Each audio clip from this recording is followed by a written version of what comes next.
Ladies and gentlemen, thank you for this wonderful opportunity to speak with you today. President C, Executive Board, Managing Council, Local Organizing Committee, General Membership, I'm delighted to be in front of you.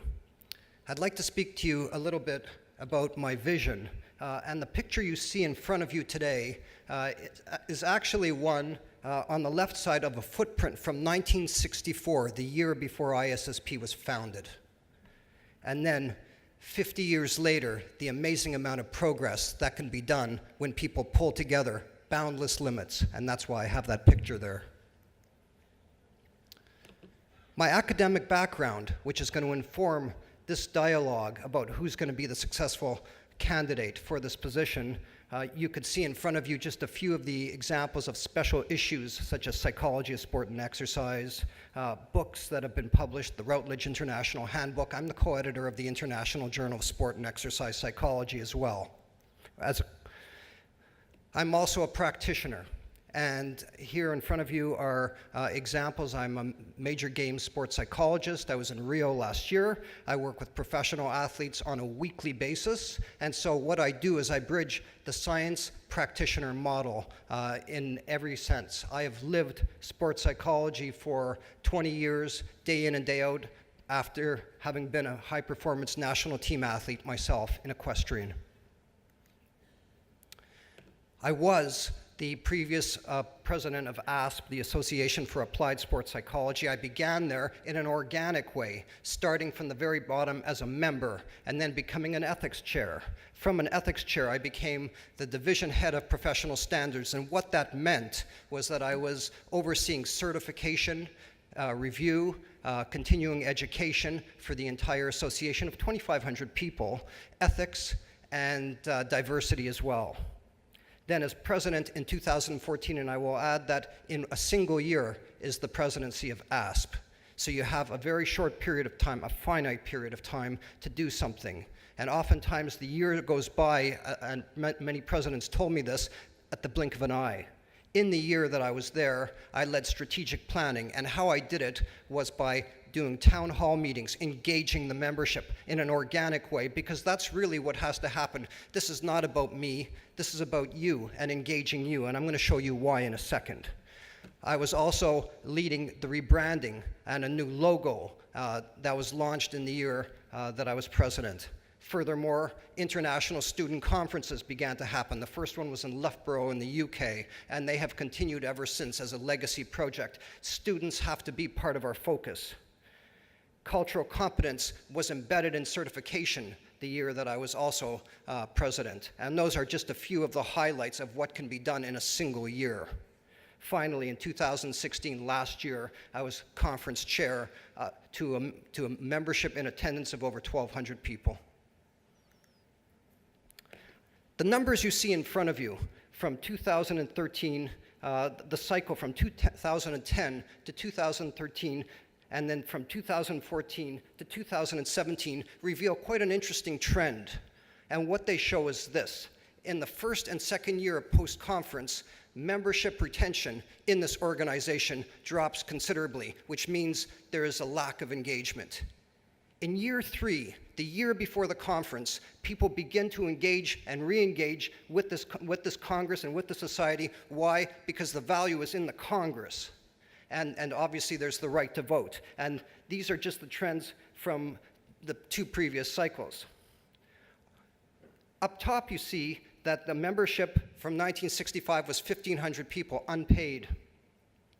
Our membership has not really grown all that much relative to other societies, and we need to grow the society in order to make a difference and reach the different corners of this world. What you see in front of you is a balance.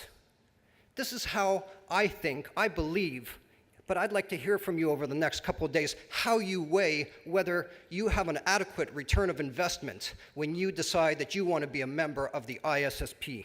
To the positive, the name is incredible. I remember the name. I bought the handbook in 1993. It was part of my master's studies. The ISSP Congress is a valuable commodity to this world. It brings together every single continent like no other society can. It centralizes internationalization.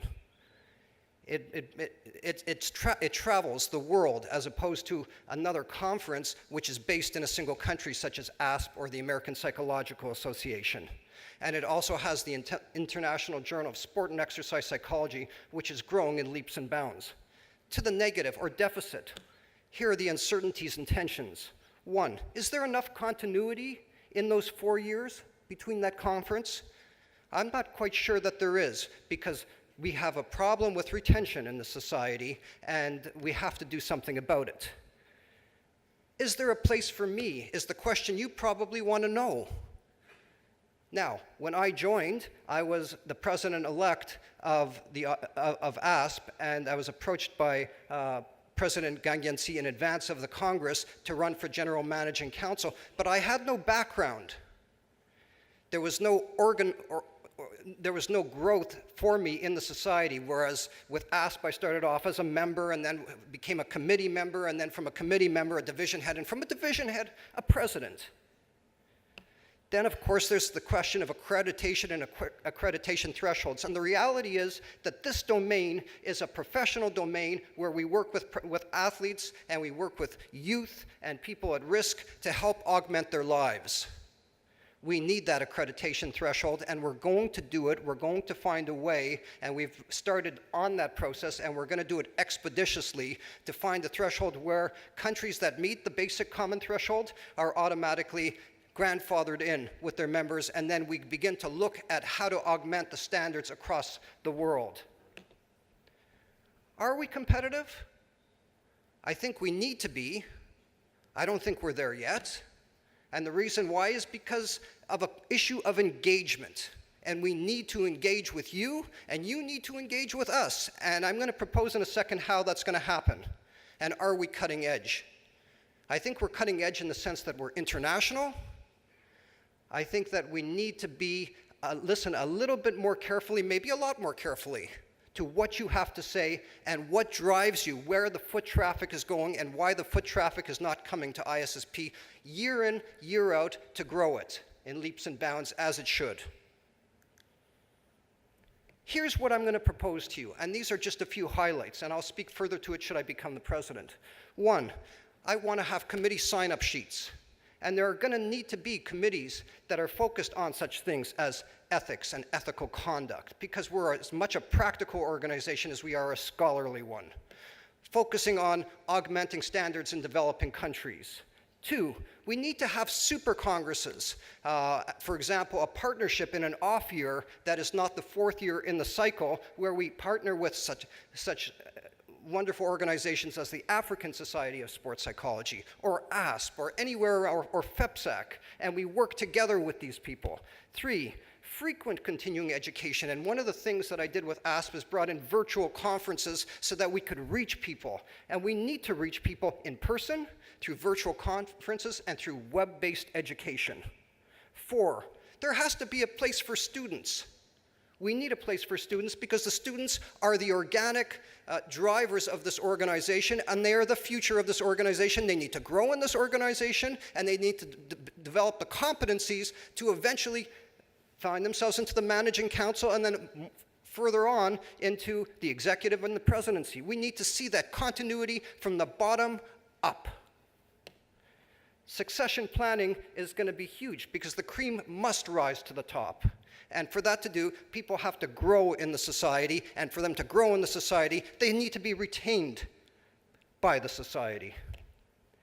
We need regular dialogues with membership about critical issues such as recruitment and retention. Why is it? And I would like to have a town hall, should I be appointed president, multiple town halls through WebEx, and understand what it is that will retain you, where it is that you find your value, because we need to know that and we need to understand you a lot better.